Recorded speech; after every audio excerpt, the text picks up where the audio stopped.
Bonjour à toutes et à tous, j'espère que vous allez bien. On se retrouve aujourd'hui pour le bilan du mois de mars, qui a été riche avec des bonnes et des mauvaises nouvelles. C'est parti.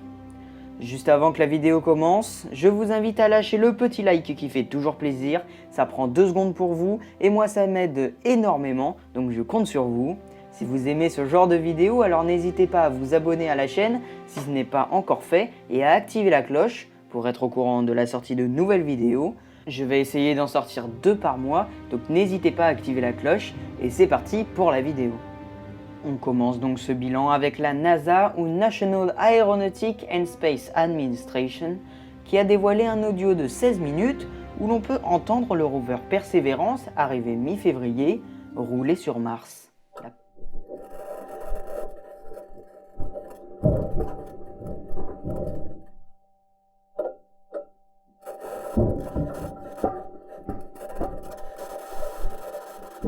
Cette mission qui s'annonce historique n'a pas fini de nous épater. D'ailleurs, le rover est en train de larguer Ingenuity, un petit hélicoptère qui va survoler Mars. Ce sera la première fois dans l'histoire de l'ère spatiale qu'un engin effectuera un vol motorisé sur une autre planète. Et petite anecdote, un morceau de tissu du premier avion des frères Wright est accroché à l'hélicoptère. Ce tissu aura donc effectué le premier vol motorisé sur Terre et sur Mars. L'objectif de l'hélicoptère est de tester les capacités d'un tel appareil dans le domaine de la reconnaissance optique du terrain dans cet environnement caractérisé par une atmosphère très ténue, limitant la portance et les délais de communication qui interdisent tout contrôle direct du vol par un opérateur humain. Pour continuer avec la NASA et Mars, l'agence américaine a d'ores et déjà débuté le développement des unités qui permettront le retour d'échantillons de sol martien sur Terre, une mission prévue entre 2026 et 2028. C'est Airbus Defence and Space qui s'occupera du rover ayant comme mission de récupérer les échantillons de Perseverance pour les ramener à une base qui lancera une fusée. Les moteurs sont développés par Northrop Grumman avec une enveloppe de 84,5 millions de dollars maximum. Cette fusée décollera vers une sonde en orbite terrestre qui ramènera ce précieux sable sur notre bonne vieille Terre. Pour poursuivre avec les avancées de la NASA, elle a effectué un test décisif et a brillé ce 18 mars, puisque le dernier test de la SLS au Stennis Center, dans le Mississippi, qui consistait à allumer simultanément les 4 moteurs RS-25 pendant 8 minutes, est conclu par un succès.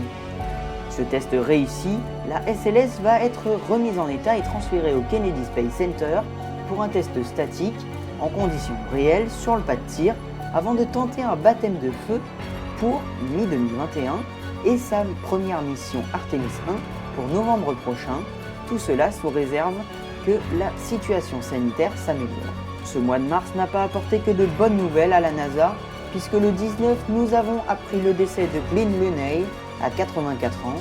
Il était ingénieur et directeur de vol pour la mission d'atterrissage sur la Lune Apollo 11, directeur de vol principal pour Apollo 7, le premier vol Apollo en équipage, et Apollo 10, la répétition générale pour le premier atterrissage sur la Lune au centre de contrôle des missions de la NASA à Houston. L'un des événements les plus marquants de sa carrière est survenu le 13 avril 1970 après l'explosion d'un réservoir d'oxygène dans le module de service Apollo 13 sur le chemin de la Lune.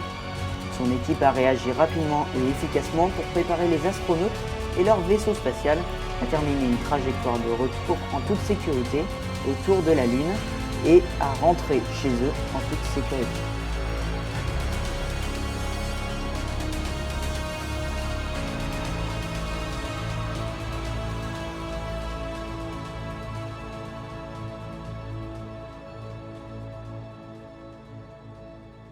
Passons maintenant à SpaceX qui a déployé 240 satellites Starlink durant ce mois de mars à travers 6 missions qui se sont conclues par de francs succès.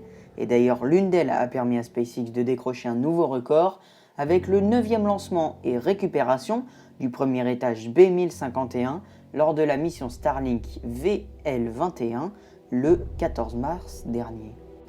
Petite pause entre l'écriture et le montage de la vidéo, les équipes de SpaceX ont perdu le contrôle du second étage d'une mission Starlink qui est malencontreusement retombée sur Terre, hors du périmètre et du délai prévu par la société.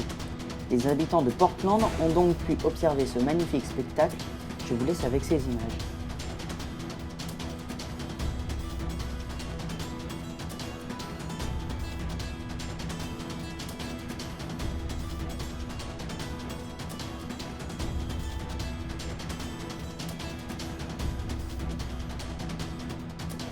On continue avec les avancées du Starship car le 3 mars, le SN10 a globalement brillé à Boca Chica en effectuant son test à 10 km d'altitude et en atterrissant 6 minutes plus tard.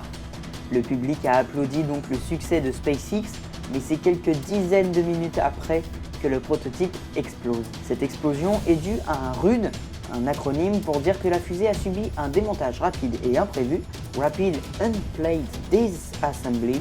Il faut savoir que sur les fusées, il y a des boîtiers appelés FTS pour Flight Termination System, délivrant une décharge dans la fusée ou le prototype permettant l'autodestruction de l'appareil, évitant tout danger auprès des habitations et habitants encore présents malgré la notice d'évacuation ou encore auprès du complexe.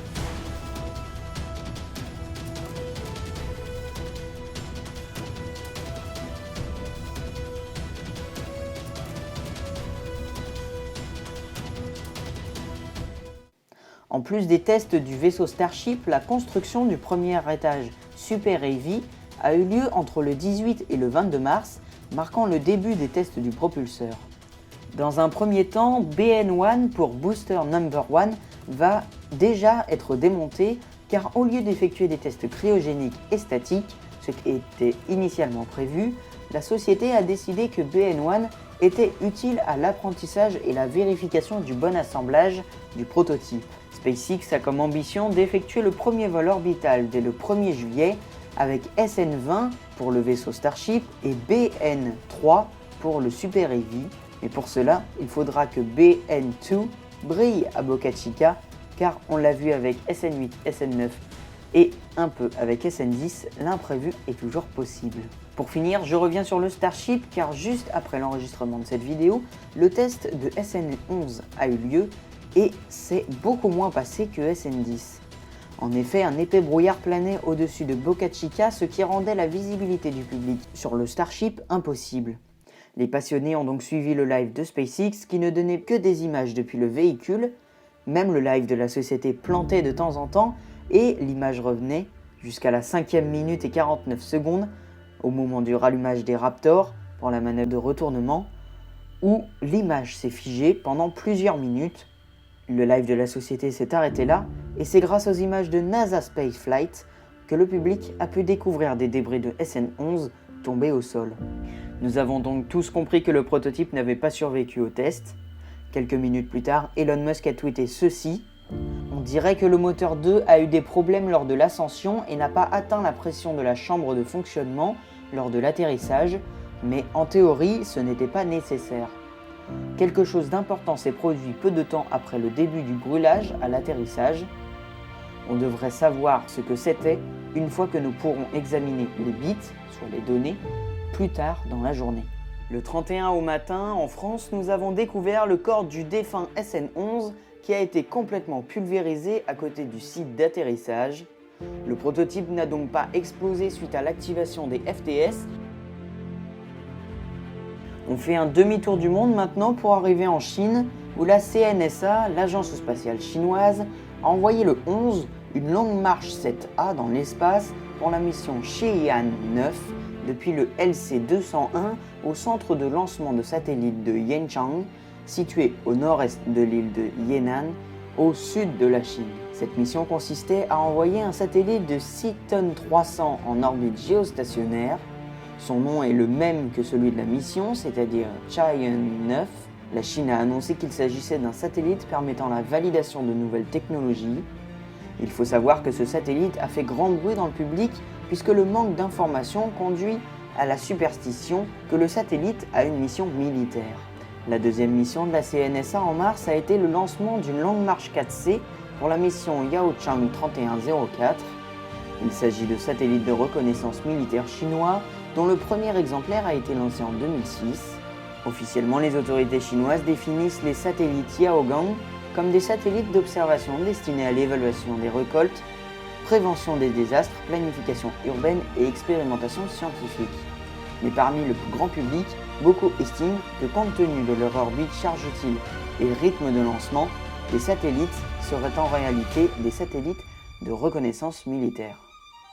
Allons maintenant en Russie où Arianespace et Starsem ont lancé un Soyouz 2.1A depuis le cosmodrome de Vostokny le 25 mars, déployant 30 satellites de télécommunication construits par Airbus Defence and Space.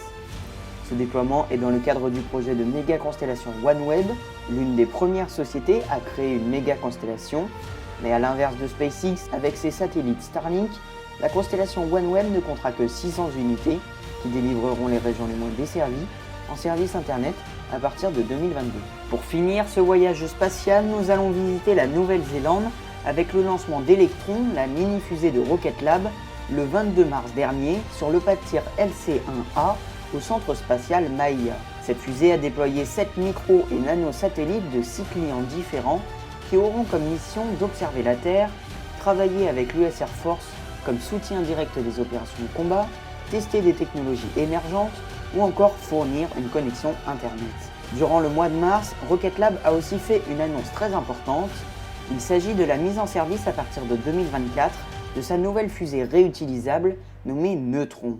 Neutron est un lanceur moyen à 2 étages. Il est partiellement réutilisable puisque son premier étage s'inspire de celui de la Falcon 9 Block 5 de SpaceX, ce qui lui permettra de placer environ 8 tonnes en orbite basse. Ces nouvelles dimensions doivent permettre à Rocket Lab de venir attaquer le marché des petits satellites, mais aussi ceux dont le gabarit excède la capacité d'Electron.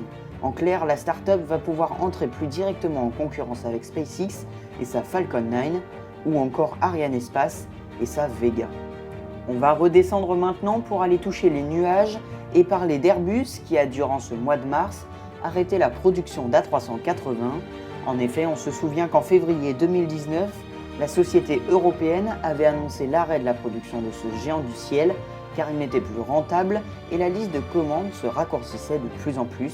D'ailleurs, la dernière a été passée par Amedeo en février 2019, juste avant l'annonce de l'arrêt du programme. Le dernier A380 a quitté la piste de l'aéroport de Toulouse-Blagnac le 17 mars dernier pour rejoindre l'Allemagne pour être peint et équipé des sièges, cabines, etc. Voilà, on arrive au terme de ce bilan du mois de mars. J'espère que la vidéo vous a plu. Si c'est le cas, n'hésitez vraiment pas à vous abonner, liker la vidéo et la partager. Si vous avez des questions, remarques ou suggestions, mettez-les en commentaire, nous les lirons avec attention. Vous pouvez nous retrouver sur Instagram pour l'actualité quotidienne de l'astronomie, l'aéronautique et l'aérospatiale. Le lien est dans la description. Merci à tous ceux qui nous soutiennent, ça fait vraiment plaisir, ça nous aide beaucoup. Les abonnements, likes et commentaires sont très importants, donc n'hésitez vraiment pas. Il ne nous reste plus qu'à vous souhaiter une très bonne journée. Allez, ciao tout le monde!